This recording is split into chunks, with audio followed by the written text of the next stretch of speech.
Yeah, so the Vatican sources are essentially saying that there's been no change since yesterday in the Pope's conditions. So from that, of course, we can conclude that his condition remains critical. Vatican sources have said to us that whilst his condition remains the same, we asked them essentially whether he was able to move, whether he's been able to get out of bed.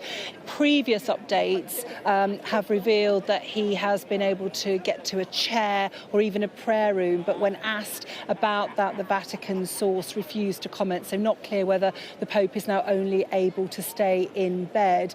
But in terms of no change on his condition, yesterday I think the mood was slightly upbeat, but slightly only within the parameters of the fact that he remains in this critical condition. But we do know that he was able to participate later on yesterday in his customary phone call to a Catholic parish in Gaza, that he'd had something to eat, he'd woken in the morning, that he was conscious and in good spirits. But of course there are these medical issues which remain areas of serious concern, specifically of course that he is still being treated for pneumonia in both lungs, and there's been no indication at all from the Vatican that there's been any significant improvement in that, either the pneumonia or the bronchitis that he is being treated for. They also raised concern over the course of the weekend that he was starting to show signs of renal failure, although they are not saying that is a significant concern at the moment. And then, of course, there is this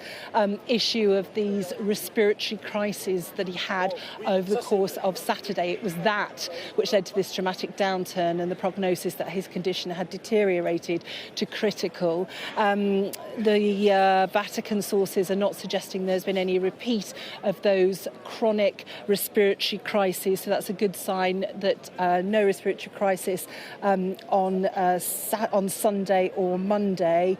And just the very latest that I'm getting, that the Pope yesterday met with the Vatican's Secretary of State, that's a man called Pietro Parolin, that we can report that, which of course denotes as well that he is conscious, that he's able to have those kinds of meetings.